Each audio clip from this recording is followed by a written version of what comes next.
Kilo चावल, 2 kilo दाल।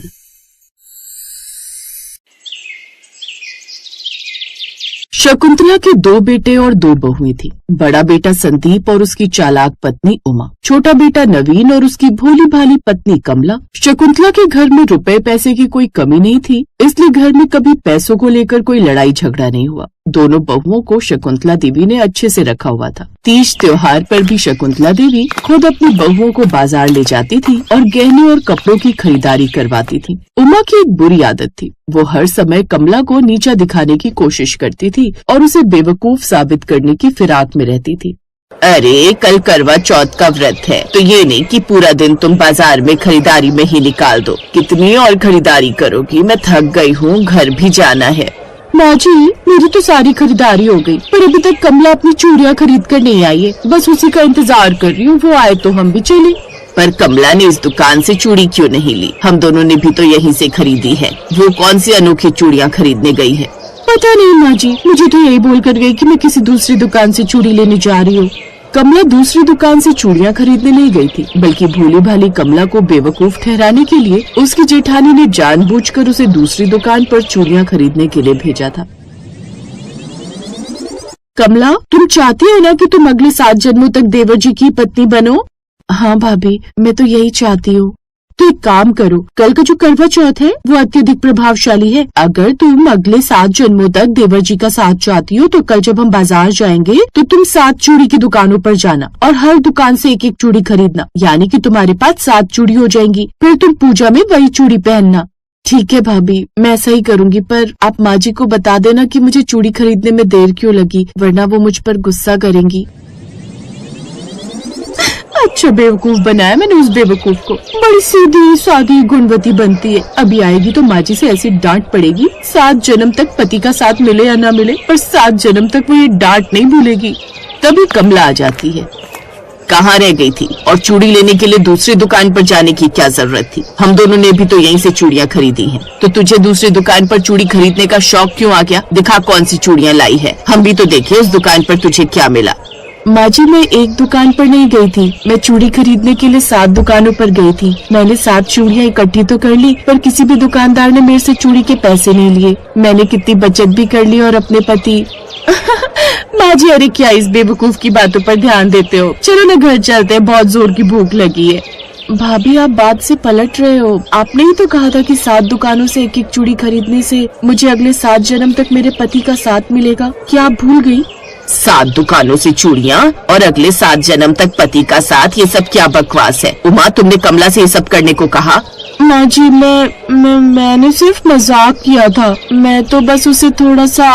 मजाक? ये कोई मजाक नहीं है, ये तो भोली भाली कमला को परेशान करना है। माँ जी, मुझे माफ कर दीजिए, मुझसे गलती हो गई। बेटा, तुम इतनी सीधी हो कि तुम्हारी अच्छाई का लोग फायदा उठाते हैं। ऐसा मत किया करो। और हाँ, 7 जन्मों तक पति का साथ चूड़ियों से नहीं बल्कि तुम्हारे प्यार और तुम्हारे अच्छे व्यवहार से मिलता है। मैं समझ गई माँ जी। उमा, तुम कमला से माफी मांगो अभी। और तुम दोनों मेरी बात ध्यान से सुनो, आज से मेरे घर में कोई चालबाजी नहीं चलेगी। तुम दोनों को एक साथ मिलकर रहना होगा। सास के समझाने के बाद दोनों बहुएं चुपचाप घर लौट आई, लेकिन उमा के मन में सास के दिए हुए अपमान और सबके सामने अपनी चालाकी पकड़े जाने का गुस्सा भरा हुआ था। उसने मन ही मन कमला से इस अपमान का बदला लेने की ठान ली थी और फिर एक दिन उमा को मौका मिल ही गया कमला से अपना बदला लेने का। उमा बहू, तुम कमला के साथ बाजार जा रही हो तो राशन वाले से 2 किलो चावल और 2 किलो दाल लेती आना। मिल गया मौका। माँ जी, मैं तो बाजार नहीं जा पा रही, मुझे तो घर का भी बहुत सारा काम करना है। आप एक काम करो, कमला को भेज दो। हाँ ठीक है, भेज देती हूँ। तुम्हारे ससुर जी कह कर गए थे कि कल राशन वाले की दुकान बंद होगी और किसी को तो जाना पड़ेगा। अब वो तीनों शादी से रात को लौटेंगे, फिर दाल चावल नहीं आए तो कल परेशानी होगी। कमला, इधर आओ। जी माँ जी। तुम बाजार जाओ और राशन की दुकान से 2 किलो चावल और 2 किलो दाल ले आओ। तुम्हारे ससुर जी बता कर गए हैं कि कल दुकान बंद रहेगी, इसलिए अभी ले आना। ठीक है माँ जी। कमला को अकेले बाजार जाते देख उमा को अपना बदला लेने का मौका मिल गया। वो झट से कमला के पास जाती है और मुस्कुराते हुए उससे बात करती है। कमला, उस दिन की बात के लिए अभी तक नाराज हो?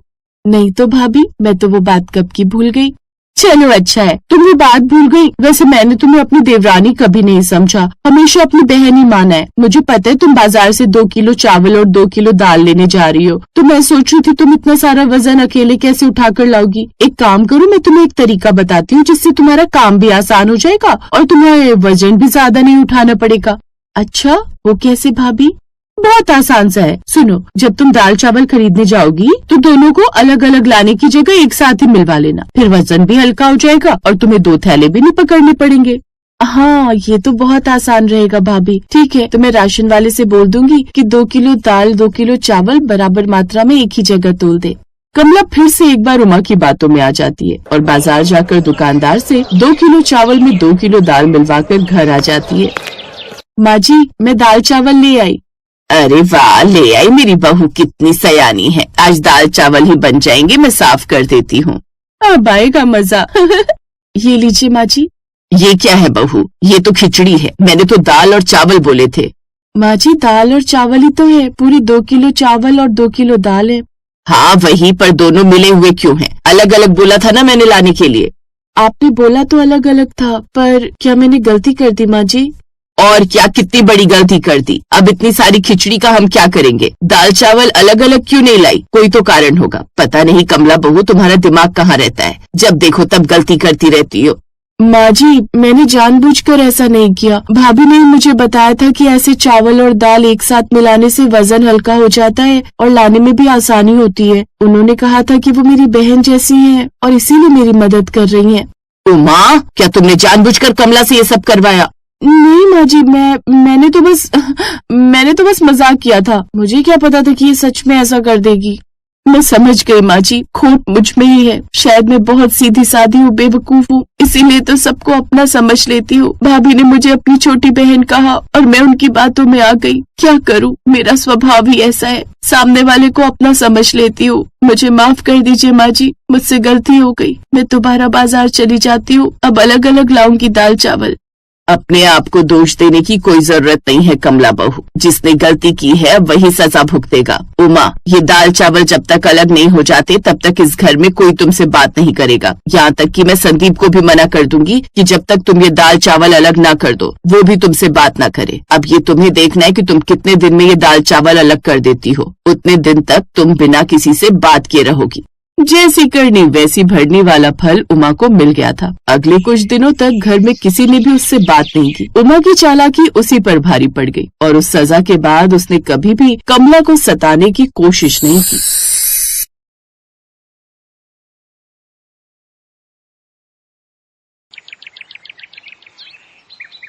ब्याह कर नई नवेली दुल्हन कंचन जब अपने ससुराल आती है। बहू, ये है तेरा भरा पूरा ससुराल। ससुराल? हे भगवान, ये मेरी ससुराल है? मुझे तो ऐसा लग रहा है जैसे मैं किसी मेले में आई हुई हूँ। कंचन की सास उसे उसके पूरे ससुराल वालों से मिलवाती है। इनके पैर छू बहू, ये तेरे ससुर जी हैं और वो सबसे बड़े जेठ जी और ये जेठानी। और इनसे मिल, ये दोनों तेरी ननद हैं और वो तीनों तेरे देवर। कुछ देर बाद वो आराम करने अपने कमरे में जाती है, जहाँ पहले से ही उसकी जेठानी के बच्चे उसके बिस्तर पर उछल कूद कर रहे थे। कुछ देर बाद उसकी ननद उसके कमरे में आती है। अरे बच्चों, तुम सब यहाँ क्या कर रहे हो? चलो अब चाची को आराम करने दो।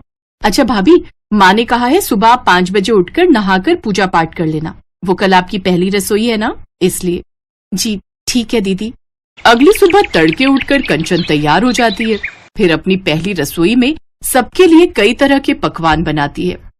अरे वाह कंचन बहू, तुमने तो काफी सारे पकवान बनाए हैं और खुशबू भी बड़ी लाजवाब आ रही है। लेकिन तुमने पराठे नहीं बनाए क्या? बनाए हैं ना जेठानी जी, पूरे 30 आलू के भरे हुए पराठे बनाए हैं। जानती हूँ थोड़े ज्यादा है, लेकिन आप देखना मेरे हाथ के बनाए हुए रायता बूंदी और कोफ्ते की सब्जी के साथ ये सब यूं ही चट हो जाएंगे। क्या कहा तुमने? 30 पराठे? अरे ये तो आधे से आधे परिवार के लिए भी नहीं होंगे। यहाँ तो नाश्ते में ही 100 पराठे रोज बनते हैं। 100 पराठे? और नहीं तो क्या, देख नहीं रही कितना बड़ा परिवार है, ऊपर से सबकी डाइट भी अच्छी है। हे भगवान, मैंने तो अपनी पहली रसोई का खाना बनाया था, लेकिन ये तो मुझसे अब पूरी बारात का खाना बनवा रहे हैं। क्या सोच रही है? देर मत कर, सब खाने पर आते ही होंगे। फिर ये तेरे 30 पराठे तो यूं ही चट हो जाएंगे कि पता भी नहीं चलेगा, और फिर तुझे आटा लगाने तक का भी टाइम नहीं मिलेगा। अब पहली रसोई में तो तुझे सब अकेले ही करना है। गर्मी के मौसम में कुछ ही देर में वो पसीने से तरबतर होने लगती है। उफ, ये पूरे कुनबे के लिए 100 पराठे का दुख पहले क्या कम था, जो ये गर्मी की मार भी मुझे झेलनी पड़ रही है। बाय गॉड, ससुराल में पहले दिन ही ऐसा लग रहा है जैसे जिंदगी झंड हो गई हो मेरी। माँ, आज तुम्हारी सचमुच बहुत याद आ रही है। वो अकेले में बड़बड़ाए जा रही थी। तभी उसकी छोटी ननद पुष्पा वहां आती है। क्या हुआ भाभी, 1 घंटे से आप रसोई में खड़ी हो, लेकिन अभी तक आपसे 100 पराठे भी नहीं बने। बाहर सारे पराठे खत्म हो गए हैं। खत्म हो गए? ये लोग इंसान है या जानवर जो बस चरे ही जा रहे। ये लोग मुझे बहुरानी बनाकर लाए या नौकरानी। इतनी जल्दी जल्दी तो कोई रोबोट भी रोटियां नहीं बना पाएगा। हे भगवान, ये कहाँ फंस गई मैं। ऐसे ही उसे 3 घंटे लगातार किचन में खड़े हुए बीत जाते हैं। उसका सारा मेकअप पसीने में बह चुका होता है। बस अभी अब और पराठे नहीं चाहिए। ये सुनते ही कंचन के प्राण में प्राण आते हैं। थैंक गॉड, मेरी पहली रसोई की रस्म पूरी हुई। अब कम से कम इसके बाद मुझे यूं 100 पराठे अकेले तो नहीं बनाने पड़ेंगे। शाम को सब औरतें कंचन की मुंह दिखाई के लिए उसके घर आती हैं। अरे बहू की नैन नक्श तो अच्छी है, दिखने में भी सुंदर है, लेकिन इसका चेहरा इतना मुरझाया हुआ क्यों है? अब नाश्ते में ही 100 पराठे बनवाएंगे तो चेहरा तो मुरझाएगा ही ना। जी कुछ नहीं, शादी ब्याह की रस्मों में तो बच्चे थक ही जाते हैं। वैसे भी आपको तो पता है आजकल के बच्चों का कितने नाजुक होते हैं। वाह भाई सासू माँ, चिट भी मेरी पट भी मेरी। वाह वाह वाह वाह। उस रात मुंह दिखाई की रस्म काफी देर तक चलती है, जिस कारण कंचन थक जाती है। उफ, ना जाने ये कैसा पेट है इन लोगों का। ऐसा करूंगी, सुबह नाश्ते में मैं सबके लिए इडली सांभर और पोहा बना दूंगी। हाँ, ये ठीक रहेगा, वो जल्दी भी बन जाएगा और इस तरह मैं 100 पराठे बेलने से बच जाऊंगी। अगली सुबह कंचन सबके लिए नाश्ते में इडली सांभर और पोहा बनाकर तैयार कर देती है। ये क्या नाश्ते में भला ये इडली सांभर और पोहा कौन खाता है भाई? नहीं नहीं, हमें तो पराठे ही खाने। जब तक 10-15 पराठे खाकर डकार ना आ जाए तब तक तो समझो पेट भराई नहीं जी। ये इडली सांभर तो हमारे दांत के नीचे भी ना आए। ठीक कहा, छोटी बहू जाओ, जाकर सबके लिए पराठे बनाकर ले आओ। जी माँ जी। गुस्से में कंचन रसोई में जाती है। इतने अच्छे दिल से मैंने इनके लिए नाश्ता बनाकर रखा था, लेकिन वो सारा खराब हो जाएगा। जब इन सबको पराठे ही खाने थे तो पहले ही बोल देते, कम से कम यूं गर्मी में खड़े रहकर पसीना तो नहीं बहाना पड़ता। कंचन फिर जल्दी से ढेर सारा आटा गूंथती है और पूरे 2 घंटे बाद 100 पराठे बनाकर तैयार कर लेती है और सबको सर्व करती है। लेकिन इस तरह वो काफी थक जाती है। इसी तरह वो दिन भर काम में लगी रहती। ऐसे ही रात का समय आता है। कंचन सबके लिए दाल चावल बनाकर तैयार कर देती है। अरे ये क्या बहू, तूने सिर्फ दाल चावल बनाए हैं? इसके साथ थोड़े बहुत पराठे भी बना लेती। इतने बड़े परिवार का भला दाल चावल से क्या ही होगा। हे राम, फिर पराठे? हाँ, यहाँ सबको पराठे खाने होते हैं। जी तो चाहता है पराठों में जहर डालकर खिला दूं इन सबको। फिर कंचन गुस्से में रसोई में जाकर सबके लिए पराठे बनाने लगती है। ऐसे ही 2 दिन बीत जाते हैं।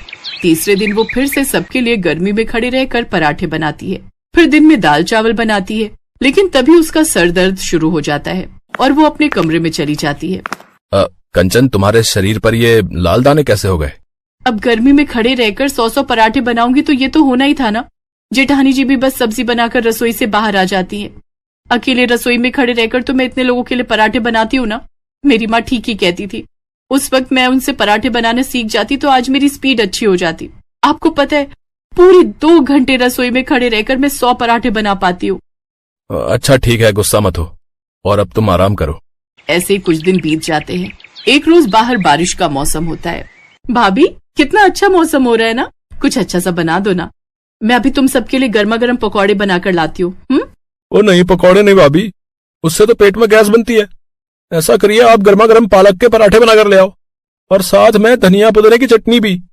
हे भगवान, इस सुहाने मौसम में भी इन सबको पराठे ही सूझ रहे हैं। अगर इनका बस चले तो ये अपनी अंतिम यात्रा में भी पराठे लेकर चले। कंचन रसोई में जाकर पराठे बनाने लगती है, लेकिन अचानक वो बेहोश हो जाती है। कुछ देर बाद डॉक्टर को फोन करके घर पर बुलाया जाता है। देखिए, लगातार गर्मी में काम करने के कारण इनकी बॉडी का पानी सूख गया है, लेकिन आगे से ध्यान रखिए ये गर्मी में चूल्हे के पास कम जाए।